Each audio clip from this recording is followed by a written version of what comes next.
All right, so in this lesson, we're going to go over the three different lasso tools that we have available to make our selections from.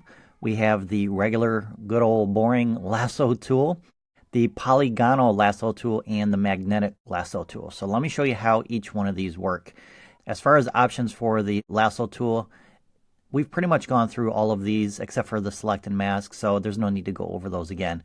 So the lasso tool is basically a free-form type tool where you can just go in and draw around an area that you want to select. And in order to complete that selection, you have to go back to the very beginning in order to close out that particular selection. And then you're going to see these little dancing ants. So that's the first option. Next, we have the polygonal lasso tool. And also, if you want to select these tools, the keyboard shortcut is right here. It's the letter L. So the polygonal lasso tool is not as much of a free-form tool as the last one, but it does allow you to make straight line free-form selections. So I can put this particular line at any angle that I want. So it is free-form in that respect, but you are limited to straight lines, and that's why it's called a polygonal selection tool. So that gives you the freedom to make selections based on a straight line. If you need to do something like maybe select a building and you want to do a quick selection, you could use this particular tool for something like that. Next, we have the magnetic lasso tool. This one's pretty cool. I like this one. Actually, I'm going to zoom in to better show you how this works. So in order to use this one, what you're going to do is you're going to start on an edge. So let's say we just want to outline the body of our subject. Well, we can come in and click on the edge of the face there, and as I move my mouse cursor along the edge, you're going to see those little anchor points start to click along the rest of the edge of the face. I'm not clicking my mouse button right now.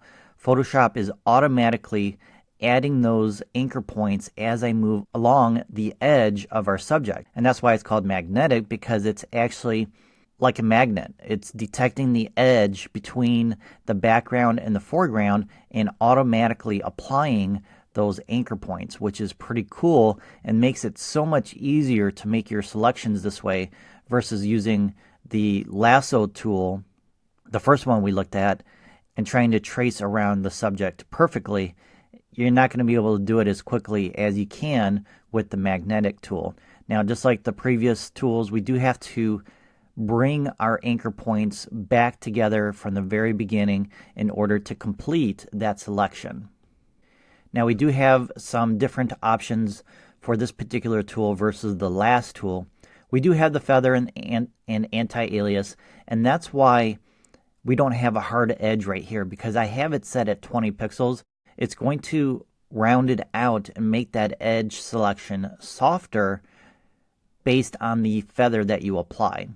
Now you're going to set the width amount for this particular tool, and this is going to tell Photoshop how many pixels to consider from the edge and the background, or the edge and the other side of the edge. So it's going to go between 0 and 10 pixels to try and figure out exactly where to place that anchor point. The other thing is, this magnetic lasso tool is able to determine the edge of our subject based on the contrast from one side to the other. So there's a certain amount of contrast in his face and another set of contrast on the background. So you can increase the amount of contrast or decrease it to give Photoshop a better idea of where that contrast edge is, so it's able to place those anchor points along the edge where you want it. So if there's a lot more contrast in the background, we could set this to a higher level and it's going to be much more accurate. And then next to that, we have frequency. The lower the number, the fewer anchor points that are going to be applied.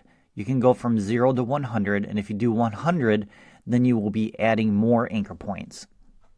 So I'm going to set this to 0, and then you can see that I'm not adding as many anchor points.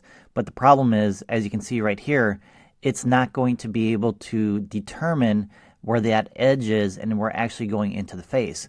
So if you go to a higher number, then it's going to better determine where that edge is, and it's going to add more anchor points. Look how many extra anchor points there are now versus what there were before. So go ahead and grab this image or any image and play around with the frequency, contrast, and the width, and you'll get a better idea of how to use this tool and how it actually finds the edge in different situations. So try an image with lower contrast like this one, and then maybe find another image that has a high amount of contrast from the foreground versus the background.